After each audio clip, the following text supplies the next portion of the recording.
Aloha, everyone. This is Chesapeake Movie Thoughts. And my thoughts today are going to be all about Avengers Endgame. I went out to see Avengers Endgame, and judging by the crowd at the theater, so did everybody else watching this video. This is going to be a spoiler-filled video. Lots of spoilers coming up. I'll tell you, mostly this is going to be more of a geek-out than a review. But for the review, not much needs to be said. I'll give you a really quick spoiler-free review. It's my new favorite movie of all time. It's the best thing I've ever seen on the movie screen. Go see it. You probably already have, but go see it again. I will. But that's the spoiler-free part. Now we're going to get into spoilers as I geek out about this totally awesome thing. Oh my gosh. Where do you begin? There's so much crammed into this movie, and all of it is awesome. We've got, well, I guess my favorite character is Captain America. And, oh my gosh, the Captain America moments in this movie, from, like, the awesome moments in the fight with Captain America to, like, the ending, the send-off they give to Captain America at the end of the movie, they're all just like, this is exactly what I wanted to see for regarding Captain America, done just executed perfectly.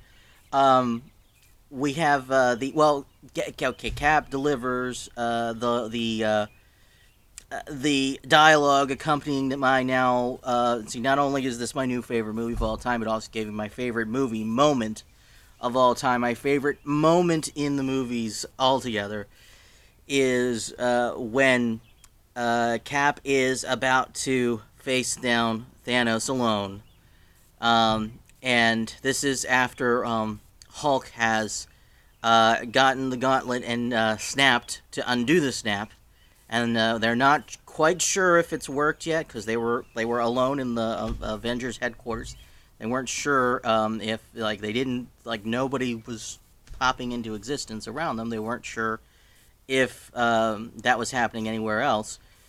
And that's right when Thanos attacks. And so once they regroup from that first attack, it's Cap and Iron Man and Thor fighting Thanos, while like Ant-Man's doing rescue work for the rest of them. And Hawkeye, I guess he's called Ronin in this movie, but I like the name Hawkeye better. I think of him as Hawkeye, so I'm probably going to say Hawkeye. But Hawkeye has the new Infinity Gauntlet and is trying to keep it away from Thanos' men. So we've got all this going on, and then in the end, it ends up with the only one still awake for the moment is Cap, and he's already taken a beating. He's about to go face down Thanos again, and then you hear someone on the radio speaking to Cap. And it's not quite sure at first who it is, but then he says, "This is Sam." And then he's like, "On your left." And then you see you can tell it's one of Doctor Strange's portals opening up. And then out walks Black Panther and, like, the entire Wakandan army. And then another portal opens up, and it's Doctor Strange and all the wizards from his order. You've got other portals opening up, and it's the Guardians of the Galaxy. It's Spider-Man. It's, they've, like, every hero from the MCU, everyone that was dusted has come back. Everyone is now being transported to that spot to face down Thanos, and they now have an army of Avengers right behind Cap. And I've been waiting. I've been waiting since 2012. I have been waiting for like 7 years to hear Chris Evans on the screen say the words "Avengers Assemble," and I knew it was coming. There would never be a better moment for the catchphrase, and they did not disappoint. I knew it was coming, and I heard him say "Avengers Assemble." Oh, best movie moment ever. And that comes after another incredibly awesome Captain America moment when before he gets to that point, when he is fighting Thanos, like his first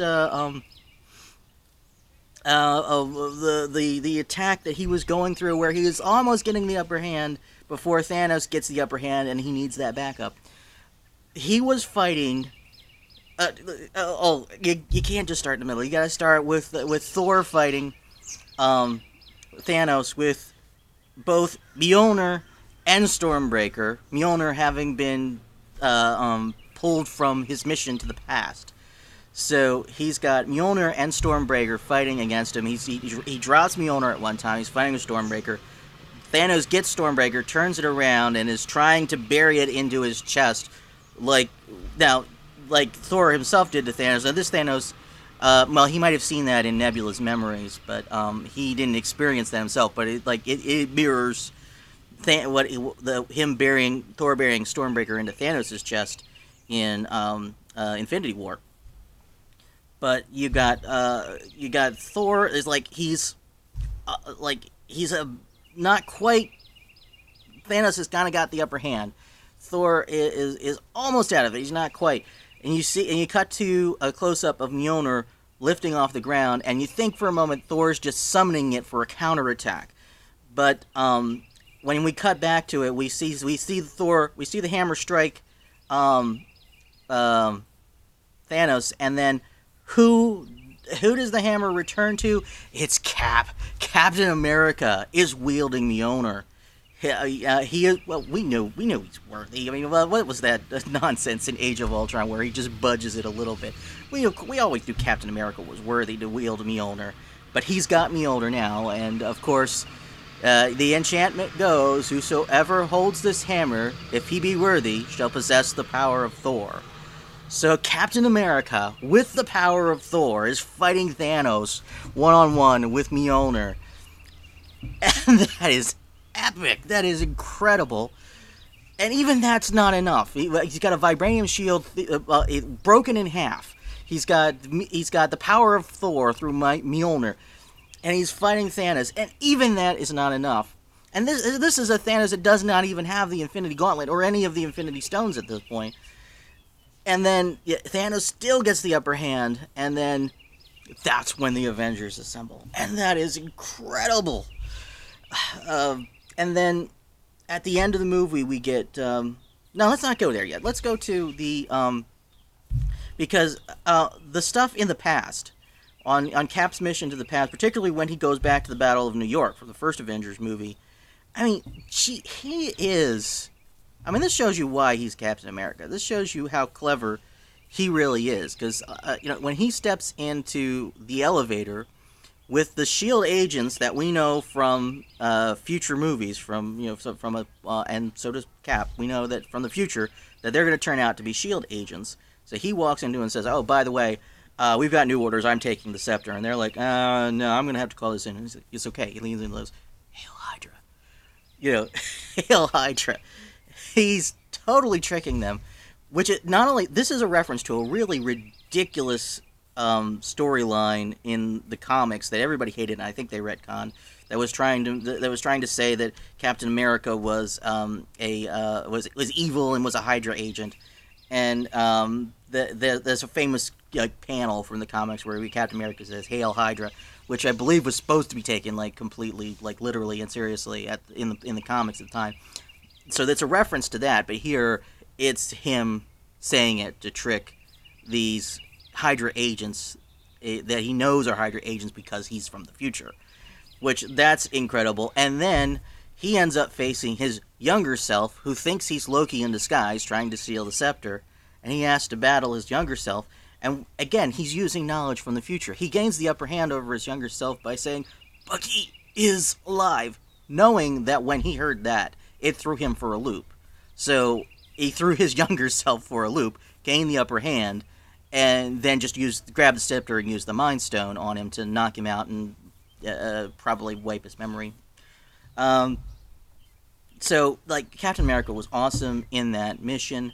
And then, okay, let's go to the ending now. Captain America, when he is the one chosen to take all of the Infinity Stones back and put them in their proper place in the past, they don't go to retrieve him, and he doesn't show up, and then they find him sitting over on a bench by the water, and he's an old man, and we find out that he's that he actually stayed in the past and lived his life, and he went back and had that dance with Peggy, and probably married her. It's implied, and that he's had this full life, this what Captain America always deserved, and this is such a great send off. We knew that the actors' contracts were up for many of them, and so we knew that Chris Evans was probably going to be bowing out of the role. And I didn't want to see him die. I didn't want to see Captain America die. But this is like the perfect send off for Captain America. It is exactly what he deserved and exactly what we as fans wanted to see for him in the end. Um, so let's talk about Thor, because I mentioned him a little bit in the battle, because he had Stormbreaker and Mjolnir. I was not expecting Big Lebowski Thor. They threw me a curveball when we are reintroduced to Thor, and he is this slob drunken thing that it was shadow of what he used to be, swallowing in self pity the whole time. He gets his act together by the end, but again, like, we found a comedy goldmine in Chris Hemsworth.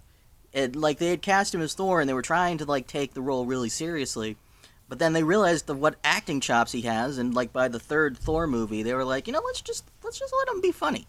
And they did, and this take on the character is amazing. This is so great, and we see more of that here in a very unexpected way.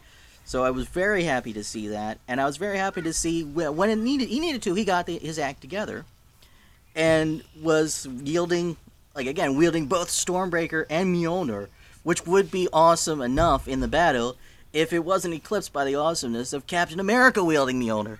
When he got that great funny line about it, where he throws the Mjolnir to Captain America after this in the middle of the big battle, and he's like, "Here, I'll take the big one. You take the small one." So the Thor was great, and again, a great ending for him. That's not an ending; it's a new beginning, because Thor turns the reins of leadership of New Asgard over to Valkyrie, and he goes off with the Guardians of the Galaxy at the end of the movie. So now he is going to be a Guardian of the Galaxy. And I thought, yeah, we figured that they might not do any more Thor movies. Everything else except Avengers has been either a trilogy or, like, Incredible Hulk was like a one-off. So it was like usually they do trilogies, and they've done 3-4 movies, so it seemed unlikely that they were going to do more. But it did seem like they just found the right tone to strike with Thor, and they would really want to do more with him. Well, now they can, because now he can be in Guardians of the Galaxy Volume 3. And who knows where it'll go from there. So that was fantastic. We have Hawkeye and Black Widow. We get their relationship, which was missing from the last movie because Hawkeye wasn't even in it. But their relationship really comes to another fitting send-off there. Unexpectedly, I did not expect to see Black Widow die in this film, but the way they did it was really incredible. And my gosh, like, Hawkeye, like, that's two heroes that have sacrificed themselves so that he didn't have to sacrifice himself. That's Quicksilver and Black Widow have both done it, and like that guy, I want to see some big things from Hawkeye. I believe he's supposed to have a TV series, like a Netflix, Disney Plus, not Netflix, but Disney Plus series coming in the future. And yeah, I hope to see some good things from him. I mean, I love Hawkeye. He's a family man. I mean, he went off the rails at the beginning of this movie, but I mean, you could tell that he wasn't happy with what he had become, and that's why he wanted to sacrifice himself for the Soul Stone. But Black Widow was not gonna let him, and when it comes down to it, Black Widow's gonna prevail in a fight between the two of them, and so and that was people talked to said bring tissues. I didn't cry as much in this movie as in some other Marvel movies, but that moment with Black Widow's sacrifice, that did get me. And then of course the other moment that got me was okay. I guess we got to switch over to talking about Iron Man. And Iron Man, what I really wanted to see from Iron Man was some redemption, because it seemed like the character. I mean, the character's always been kind of a jerk, but like a jerk with a heart of gold. But like that heart of gold was getting a little bit tarnished in some of his most recent films, I thought, and I wanted to see some redemption from the character. And like when we first see him come back to Earth after being rescued by Captain Marvel, and he is he's devastated physically and emotionally from after what happened. So he starts acting like a jerk again, but it's like, yeah, you'll kind of let that slide because of the state he's in. And but when we see him again, when they go to him again 5 years later, for his help, when they've discovered that time travel might be possible, then I was surprised, because he wasn't exactly willing to help them. He still didn't agree with them, but he had matured in the time off screen that we saw. He had said that, like, I really am happy to see you, though. I've decided, resentment is not doing me any good. So I am happy to see you. If you don't talk shop, you're welcome to stay for dinner. And I was like, wow, that was really surprising. That was he in that time off screen, he actually matured and had some emotional growth, and I was happy to see that. And when he did, in his spare time, figure out time travel, he was like, I really feel like I want to just like flush this research down the toilet, but he talks to Pepper and he figures out, it's the right thing to do. I gotta go help them. And yeah, I mean, we're starting to see some redemption from Iron Man, and he brings Captain America his shield. He's like completely patching things up with Captain America. They fully trust each other by the time they're on the mission to the past again, which I totally wanted to see. And then in the end, when he asks Doctor Strange if this is the one scenario out of millions that he saw in which they win. He said, well, if I tell you, then it's not the one. So he goes in, and at the end, where Thanos has the Infinity Gauntlet, and he's about to snap his fingers, but other heroes like Captain Marvel, powerful heroes, are intervening and slowing him down and stopping him. Like he throws the last of them off, and it's just Iron Man there. He looks over at Doctor Strange, who's in his own battle, and he just makes this one gesture to him, just holds up his number one, just holds up his finger to indicate number one. This is the one. So Iron Man knows at that moment what he needs to do. He rushes Thanos, which he doesn't have a chance against Thanos, but in rushing Thanos, he wasn't trying to hurt Thanos. He was trying to get the stones off the gauntlet, which he does, which he's able to do in this scenario, because this is an Iron Man made gauntlet that Thanos is wearing at this point, so he was much more easily able to do it. So he's got the gauntlet, or he's got the stones, and he's like incorporating them into his own Iron Man armor, and Thanos is saying, like, you can't stop me, I am inevitable. And then we get his catchphrase, we get Iron Man's catchphrase, and it's, I am Iron Man, and he snaps his fingers, and Thanos' army begins disappearing into dust, with Thanos slowly in the end. Like, this is a comeuppance, and this is a comeuppance well deserved for Thanos. But of course, no mere mortal can wield that much power and survive, and so he doesn't. And now I was okay up until Pepper Potts comes up to him and says, "We'll be okay. You can rest now." Like that's when it got me a little bit. So those are really the two moments that really got me. Got me shedding some tears there. But I was pretty good throughout most of this movie. In just most of the movie, I was excited, I was jazzed.